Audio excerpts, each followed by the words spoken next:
BBC One and iPlayer.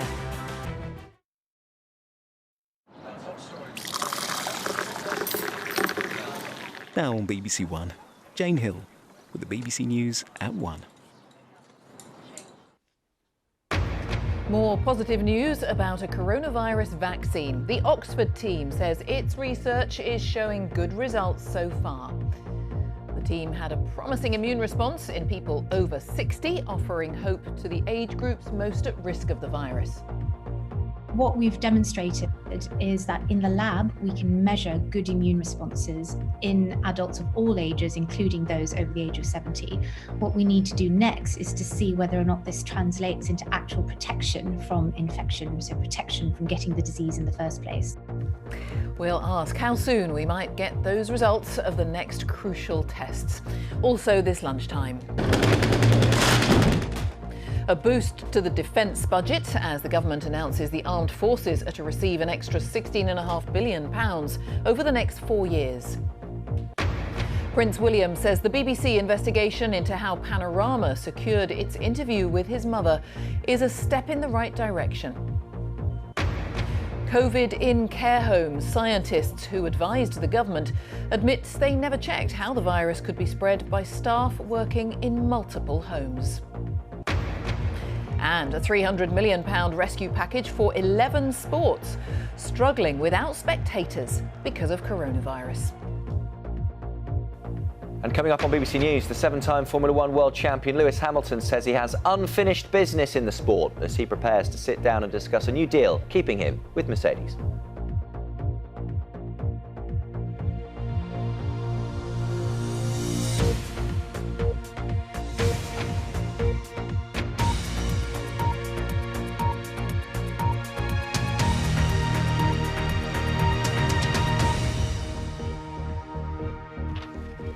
Hello, good afternoon. Welcome to the BBC News at 1. There is more encouraging news this lunchtime about coronavirus vaccines.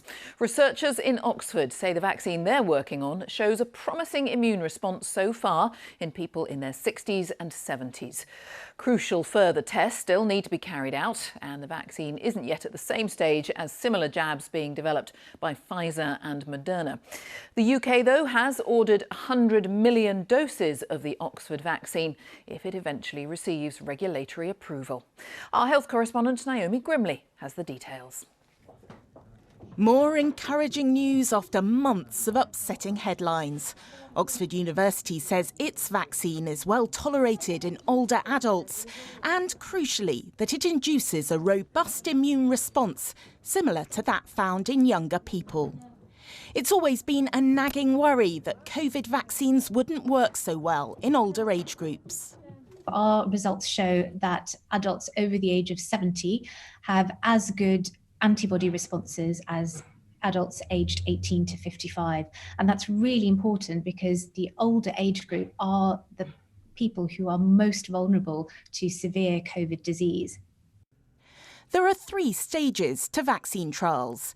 These results come from its middle stage, phase 2. Researchers were studying 560 UK volunteers, 240 of whom were over the age of 70. But we're still waiting for Oxford's phase 3 results.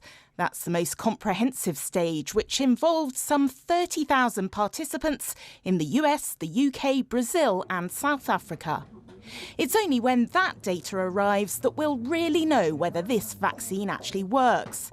Then things could move fast. The production's already begun, so I think that most people believe that the Oxford vaccine will be ready to receive much quicker than the others. It could be as early as the end of winter. It really depends on the logistics and everything, but it's looking very promising indeed for a swifter access of this particular vaccine. 2 other vaccine candidates, Pfizer and Moderna, are already on the verge of submitting their results to regulators. The UK has invested to differing degrees in all 3 of these leading vaccines. But as this breakdown shows, hopes are pinned especially on the Oxford one. Overall, the UK has placed orders for vaccine doses totalling 355 million. But 2 shots will be required in most of them. Globally too, there's a sense of expectation. The Oxford team has done multiple deals with overseas vaccine makers like this one, India's Serum Institute, in a bid to make sure the world's poorest get access too. Naomi Grimley, BBC News. Well, let's talk about this further with our health correspondent, James Gallagher. And it sounds positive, but we're not there yet, James, are we? No, but, we're allowed to be excited. After the year of gloom we've all had, let's cherish every little bit of good news that we have. So this isn't the final piece of evidence that you need, but it's a really important one along the way. So phase 2 trials are the ones where you go, is this vaccine safe? Is it doing what we think it should be doing? Is it provoking an immune response? And it is. So yay for all of that. The next stage is proving that it actually stops people from getting ill. Those are the phase 3 trials, and those should complete before Christmas. But what I would say is there's a temptation to think that only one person wins in this, only one company wins. There's only one gold medal to hand out. That is not true. Everybody who crosses the finishing line with a successful vaccine gets a gold medal, because we're going to need as many of these to work as possible. Really interesting. Thanks very much for now. James Gallagher, thank you. Downing Street has defended the achievements of NHS Test and Trace in England, but acknowledged that improvements could be made. It comes as the latest figures have been released. Our head of statistics, Robert Cuff, has more on that. What do these figures tell us, Robert? Well, largely the figures look quite similar to last week, but some of that is good news. So in terms of the performance of the system, the number of people getting contacted after they test positive, that's stable, but it has been rising in recent weeks. Tests are coming back to people faster than they were about a month ago. They haven't really changed very much in the last week. Probably the less good news is that the number of contacts named by infected people, the proportion of those that get reached, that's still at around 60%. And scientists advising the government say that's just not enough for test and trace to have a big impact on the epidemic. The better news is probably in something called the positivity rate. Over the summer, we saw both the number of cases rising every week and the proportion of tests that came back positive also rising, suggesting we were kind of falling further and further behind the epidemic. Now, while cases are still rising, albeit slower than they were a while ago, that positivity rate, the proportion of tests coming back positive, that has started to flatten out. So these set of figures, they reflect kind of the first week after lockdown. It's probably too soon to expect the lockdown to show through fully in the testing figures in the same way that they already have in Wales or in Northern Ireland. But there are some signs in the data of that kind of flattening or slowing down of case growth, which isn't where we want to be eventually, but it's the start of a move in the right direction. All right, Robert, thank you. Robert Cuff. The number of people who've died with coronavirus in the United States has passed 250,000. The US has now reported more infections and a higher death toll than any other country in the world. Yesterday, New York City ordered the closure of its schools until further notice because of a spike in cases there. Here, the armed forces are to receive an extra £16.5 billion over the next 4 years. That means by 2024-25, annual defence spending will have increased by about £7 billion over previous manifesto commitments. Speaking to the Commons just in the last hour, the Prime Minister claimed that the era of cutting our defence budget would end. The extra money will help fund space and cyber projects. Our defence correspondent Jonathan Beale has the details. Britain's armed forces say they're about to undergo their biggest transformation since the end of the Cold War. It'll inevitably mean less of the old, like tanks and heavy armour, and more of the new to defend in the domains of cyber and space. British troops here are already countering threats such as disinformation. They'll also now be part of a new national cyber force able to conduct offensive cyber operations.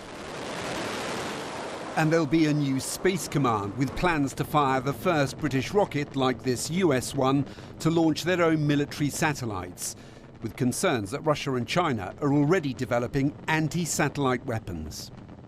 Announcing the biggest increase in defence spending in decades, the Prime Minister said it would bolster Britain's influence and end an era of retreat. I've done this in the teeth of the pandemic amid every other demand on our resources, because the defence of the realm and the safety of the British people must come first. that defence spending has fallen by over £8 billion in real terms over the last 10 years. Over the same period, UK regular forces have decreased by a quarter, and on top of that, the National Audit Office estimate there's a black hole of up to £13 billion in the MOD equipment plan. The MOD's annual budget is currently £41 billion a year. The government's now promising that'll rise by 4% a year above inflation, which would mean an overall increase in the MOD budget to nearly £52 billion by 2025. The government says the extra investment will also boost the economy, creating, it says, up to 10,000 extra jobs a year. At BAE Systems in Lancashire, they've already started work on what they call their factory of the future, where they're developing the next generation of fighter jet. Tempest is being designed to fly with or without a pilot in the cockpit. But a former military chief worries about the cuts that'll still have to be made to fund these new technologies. Obviously, there are some programmes, some historic programmes that could be cut, and I'm sure the defence chiefs will think very carefully about that. But the vast majority of our maritime, land and air capabilities that we currently have need to be fully funded before we spend too much of the additional cash in new and novel areas. The MOD doesn't have a strong track record of staying within budget.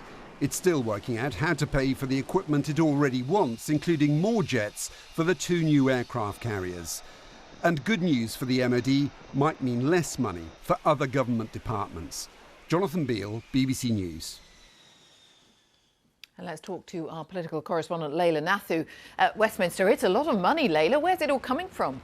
Well, Jane, I think that's a question that other government departments will be asking too. They've been negotiating with the Treasury ahead of next week, when we're going to hear from the Chancellor about the government's plans for spending across the board. Now, we know that most other areas are going to get money just for the coming year. That's because the Treasury's immediate priority is still the coronavirus pandemic and a focus on jobs. So I think it's significant that the Ministry of Defence has managed to negotiate a financial settlement over a number of years. Why the priority for the military? Boris Johnson says it's all about extending Britain's influence. It's a post-Brexit world. He'll have one eye on the relationship with the US under a new president. But I think, he's also keen to stress that this will help create jobs, but clearly spending here will have consequences elsewhere. And remember the context: massive government spending on the coronavirus pandemic, the economy having taken a hammering. The Chancellor, Rishi Sunak, is going to have a lot of difficult choices in deciding who gets what and what combination of cuts, borrowing or tax rises will eventually pay for it all. Layla, thank you. Layla Nathu. Prince William has tentatively welcomed the BBC decision to launch an independent investigation into how an interview was secured with his mother, Princess Diana, in 1995. Lord Dyson, a former senior judge, will carry out the inquiry into Martin Bashir's Panorama programme. In a statement released last night, the Duke of Cambridge said the independent investigation is a step in the right direction.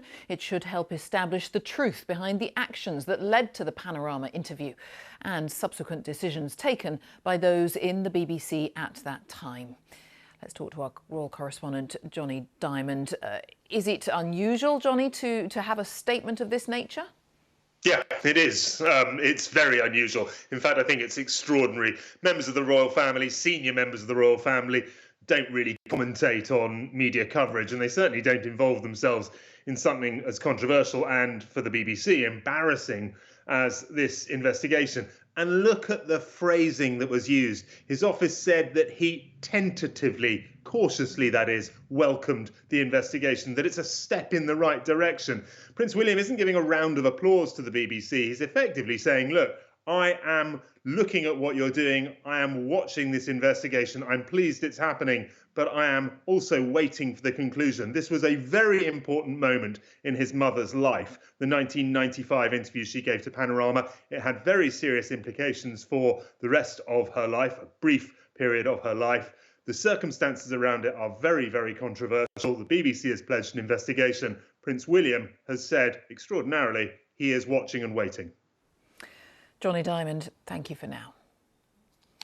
The time is edging up to 1:15, our top story this lunchtime. There is more positive news about a coronavirus vaccine. The Oxford team says its research is showing positive results so far. Coming up, loneliness in lockdown. We meet one man tackling his own isolation by helping others. Coming up on BBC News, Owen Farrell starts at fly half for England with George Ford on the bench on his return from injury as Eddie Jones names his side for their second Autumn Nations Cup match with Ireland.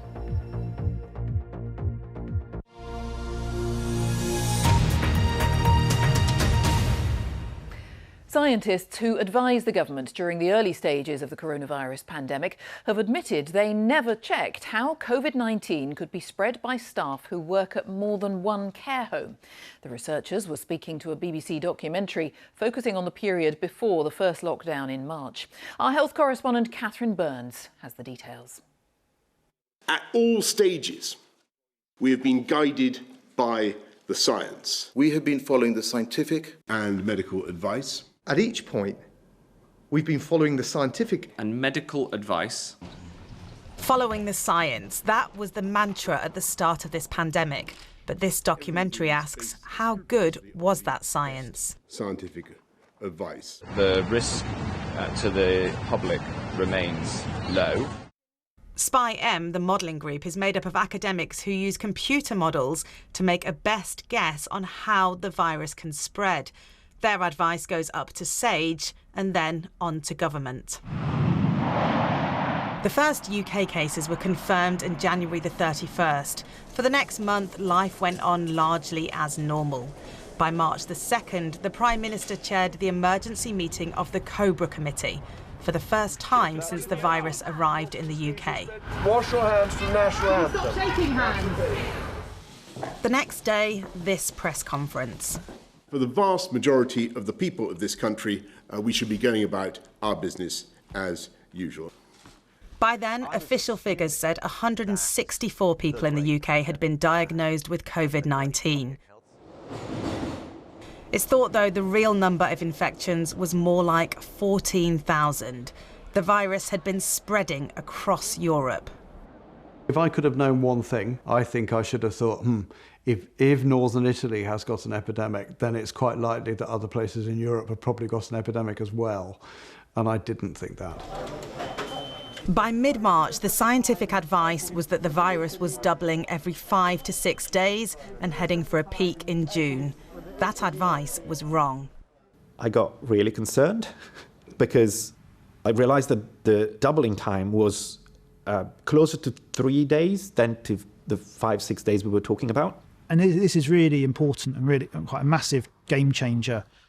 What it would really mean is that within 1 week or 2 weeks, we would be at saturation of the NHS. And so on March the 23rd, lockdown. From this evening, I must give the British people a very simple instruction. You must stay at home. Cases started to fall, but deaths continued rising, particularly in care homes. But it took until mid-April for modellers to realise the risk posed by staff, particularly agency workers. So what made you think they were shielded?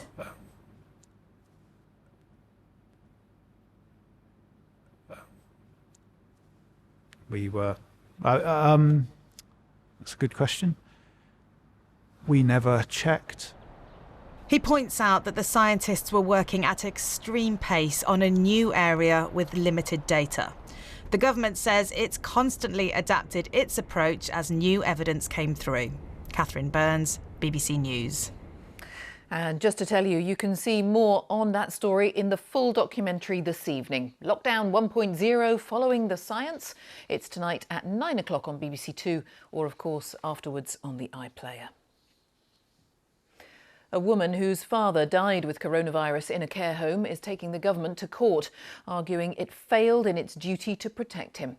Kathy Gardner's 88-year-old father, Michael, died on the 3rd of April. She's seeking permission for a judicial review of ministerial decisions at the start of the pandemic. The government says it can't comment on the legal action. There is credible evidence that Australian elite soldiers unlawfully killed 39 people during the Afghan war.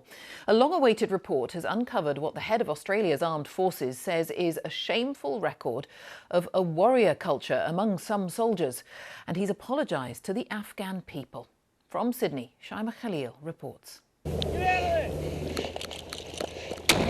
These are Australia's elite troops, risking their lives in Afghanistan, supposedly to help the people in their battle against unrelenting violence. But now it's been revealed that some of them could be responsible for alleged war crimes. A moment of shame for the Special Forces. Australians had been warned that this report would reveal very difficult realities. But few thought it would be this bad, including the country's top military commander. These findings allege the most serious breaches of military conduct and professional values. The inquiry found credible evidence that 39 Afghan men and teenagers had been unlawfully killed. Allegations include junior soldiers being coerced into executing unarmed civilians to get their first kill in a practice known as blooding, and that weapons were planted on victims to make it look like the killings were legitimate. In all, the report said that 25 soldiers had carried out alleged crimes or had been accessories to them, and it's recommended that 19 people be referred to the Australian Federal Police. The defense chief's language left us in no doubt about how grave the alleged violations in Afghanistan were. General Campbell used words like shameful and appalling. He also described a toxic culture of deceit and secrecy, which allowed this kind of behavior to go unchecked for years. As he announced the damning findings, General Campbell also apologized to the Afghan people. Such alleged behaviour profoundly disrespected the trust placed in us by the Afghan people, who had asked us to their country to help them. A special investigator will now be appointed to look at the findings, gather evidence, and then present it to the public prosecutor. It's a process that could take years. Shaima Khalil, BBC News, Sydney.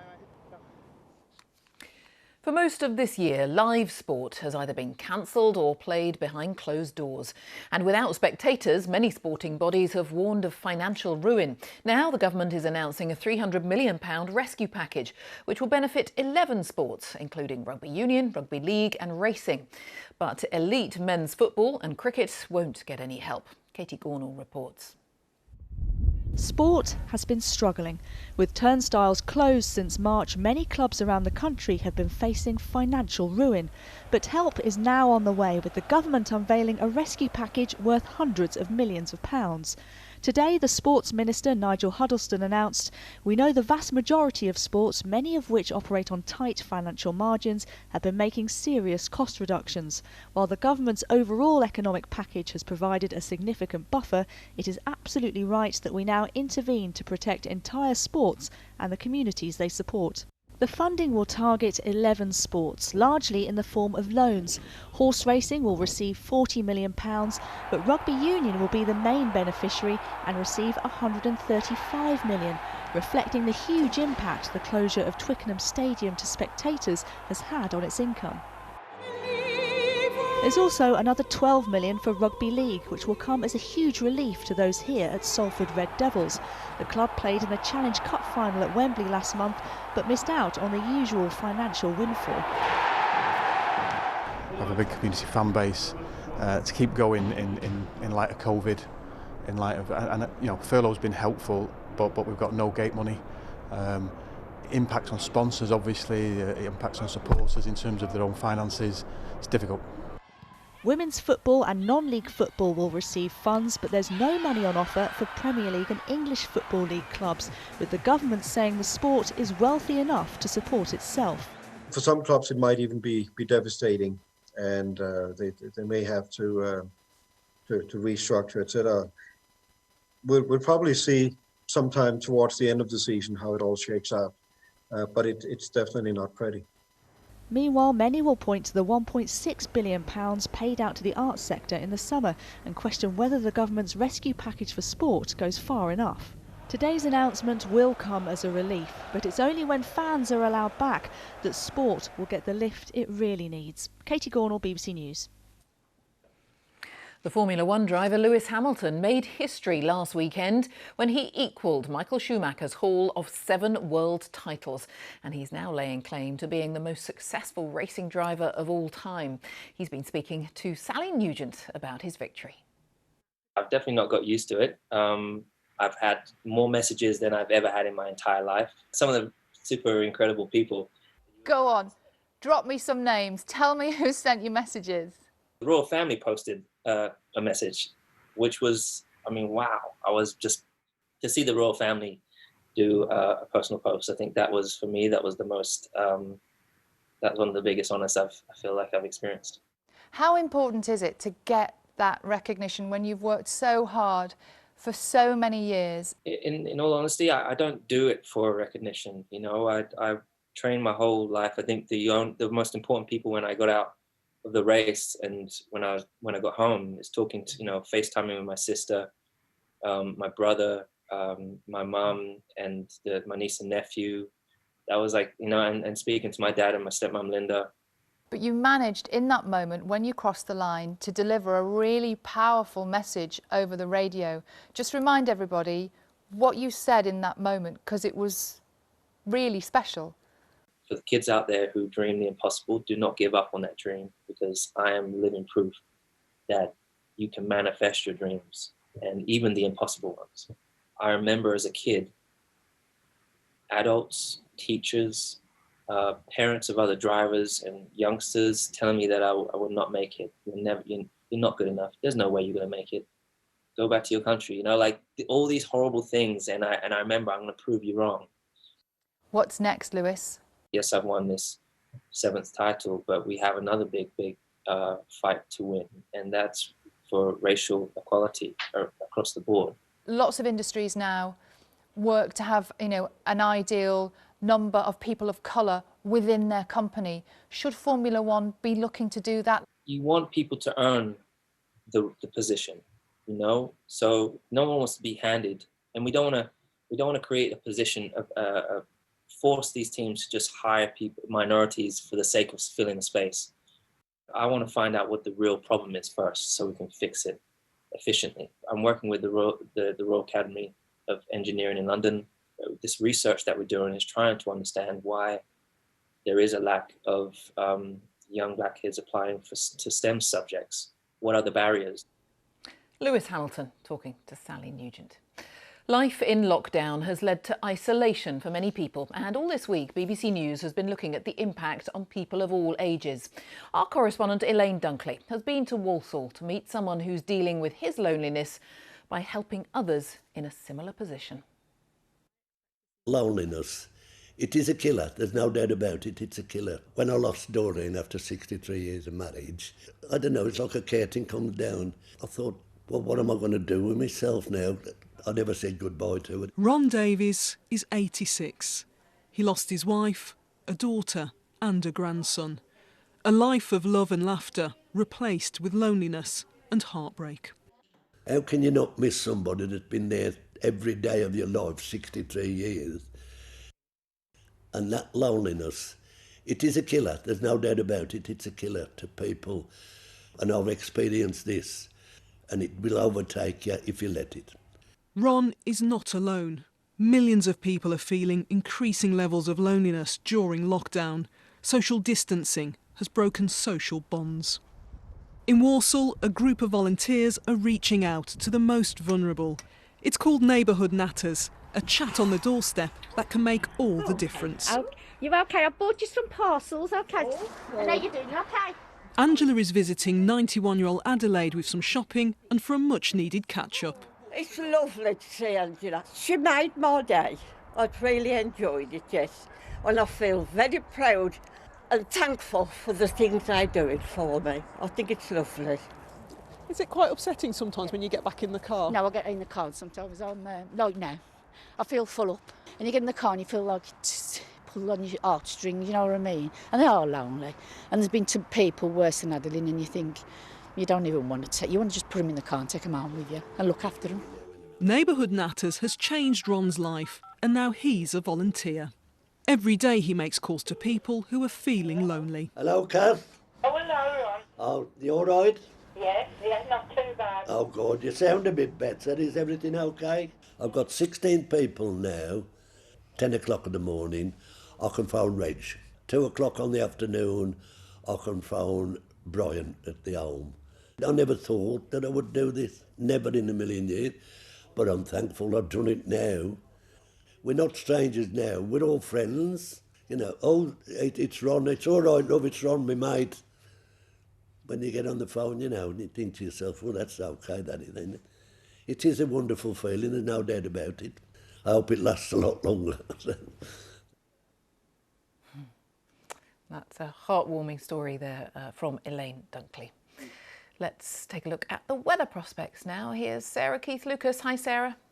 Hi there, Jane. Well, much of November has been very mild so far, but we've got a brief colder interlude in the weather, a colder window not lasting too long though. This is the picture out there in the Isle of Wight at the moment. A lot of blue sky around, but there are also some showers around too. Now those showers will be gradually easing as we head through the remainder of this afternoon, but there's still quite a cold wind out there, making things feel a little bit colder than they actually are. We've got a ridge of high pressure that's building its way in from the west, but the wind's rotating around that, coming in from a northwesterly direction. So particularly brisk winds around eastern parts of Scotland, eastern England as well. In fact, we have got some flood warnings with high tide combined with these brisk northerly winds. 1 or 2 showers around for parts of East Anglia, the southeast, Wales and also northern and eastern Scotland as well. But most other areas staying largely dry through the afternoon.